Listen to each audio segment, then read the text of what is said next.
When it comes to a job, I always advise professionals to look for two things.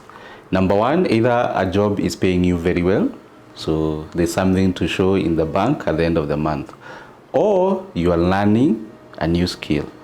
So you are growing in terms of your skills and competence. So if a job is not offering either of the two, and sometimes you find it's not possible to get the two within a job, and for those of us who are getting both in the same job, then kudos, you're in the right place. So if the job, if you are comfortable already that you have the right skills and the money is the one that is missing, then what can you do to be able to earn a higher salary? So today I have 4 tips for you, and I believe if you implement these 4 tips, you can come back to me 6 months later, and I'm sure you will have a different answer in as far as your bank position. So tip number 1 is advance your skills and competence. Why? When it comes to our profession, when it comes to the job, it's not so much about how many certificates you have, it's what you can be able to do. And what you can be able to do is well represented by your skills and competence. That is why I'm not very happy when I see every evening we have thousands of professionals going to register for an MBA or any other master's degree when they really don't have the right skills and competence.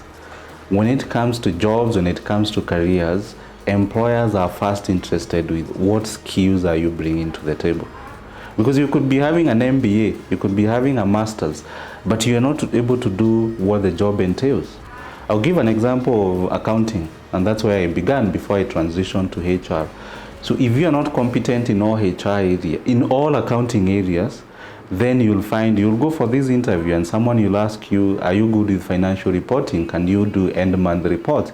If you're not able to do that, it doesn't matter what qualification you have.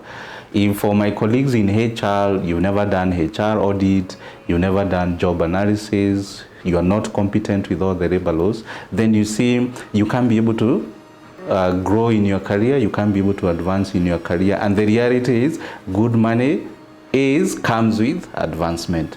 So please, before you go for that extra degree or even the masters, please ask yourself, which skills do I need to bridge? Which competence don't I have?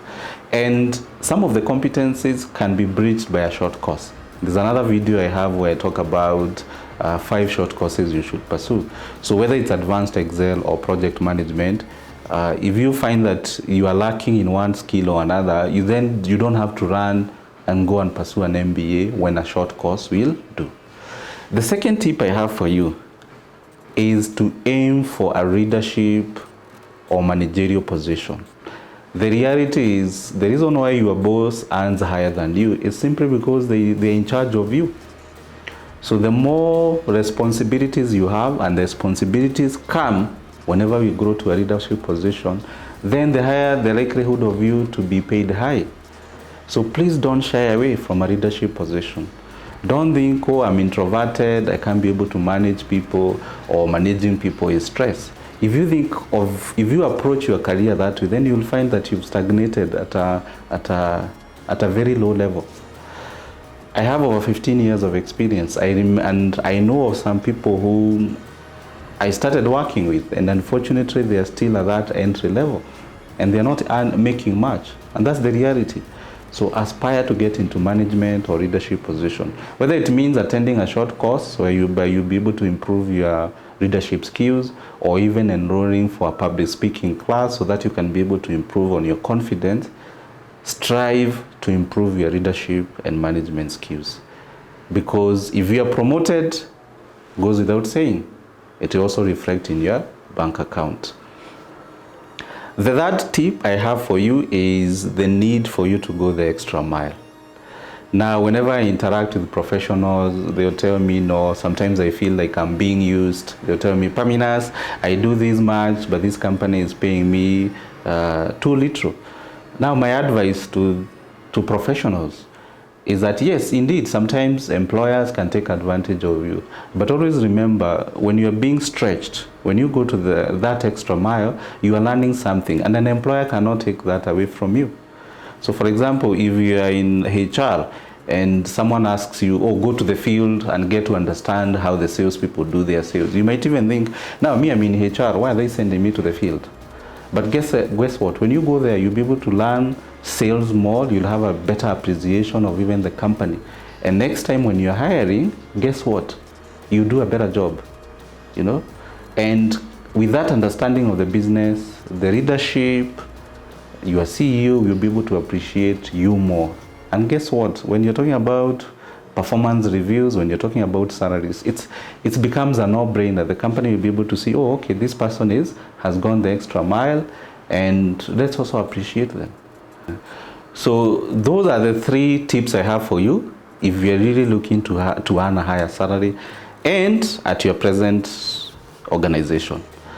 So if you've done all that, my 4th tip now is, if you've done all that, you've advanced your skills and competencies, you've gone for a leadership position, and maybe even the company has promoted you and they've given you more responsibility, you even go that extra mile, you work on Saturday and Sunday, unfortunately it doesn't reflect in your payslip, then what can you do? Then this is where you decide on the next move, change employers.